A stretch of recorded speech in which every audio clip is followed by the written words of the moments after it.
Hey, Ed here from 10,000 Foot View, and I've got another Google Ads quick tip for you today. Just before I jump in, a reminder to please subscribe to the channel and like our content. We post about Google Ads at least once every week. Okay, so today I'm going to be talking about regaining the ability to set bid adjustments. And in particular, in this one, I'll be talking about audiences. But this could apply to devices and locations as well.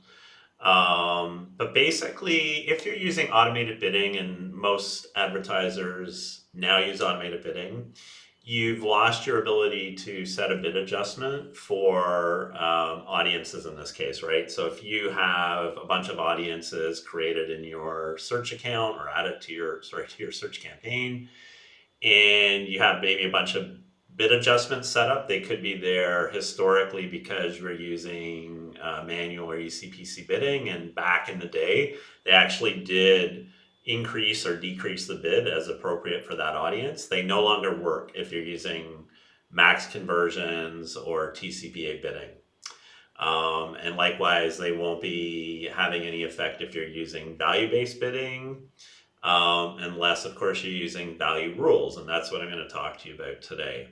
So with value rules, these apply only to bidding that's using a value-based method, so either max conversion value or target ROAS.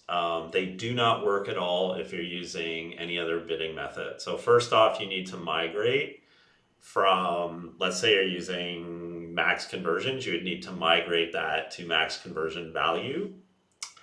And then if you're actually using lead generation, right, and you don't have a variable value, you could just set a default value to one, like $1 or $100 or any value you want really, but let's just say it's $1. Then that activates value rules, right? So value rules are then enabled to run, and they're just going to apply a factor on top of that. And so what happens is over time, Google will learn that the particular audience of interest is more valuable to you, and it will start to bid up on that. So we're going to do an example here. I'm going to choose an audience segment, and we'll just say in-market advertising and marketing services. And we're not going to do a secondary condition. We'll multiply by 3. And so what this is doing is it's going to, for every conversion you generate from this audience in the campaign that this is associated to, it's going to multiply that value by 3. So if it's $1, it's going to make that conversion $3. And so over time, Google is going to learn from these conversions that, oh, this advertising and marketing services segment is really valuable. So it's going to bid up over time.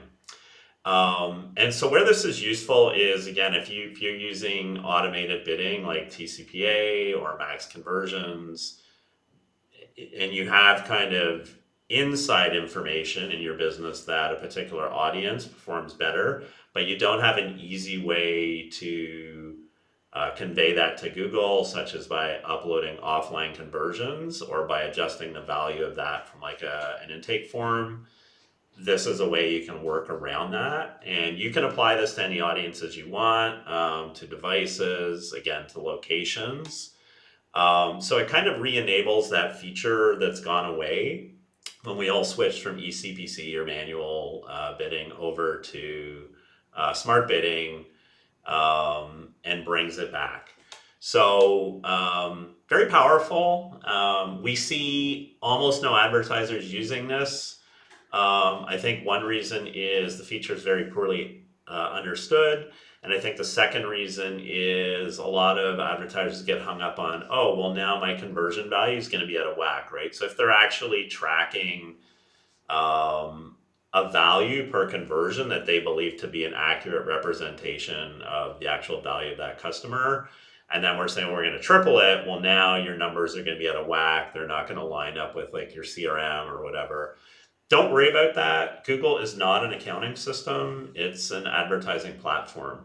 So really, you need to get your focus away from like, I want my numbers to like match up with some other system, and focus on what can you do to drive more performance from your campaigns. So hopefully this video is useful. That is it for me today. I will see you next time.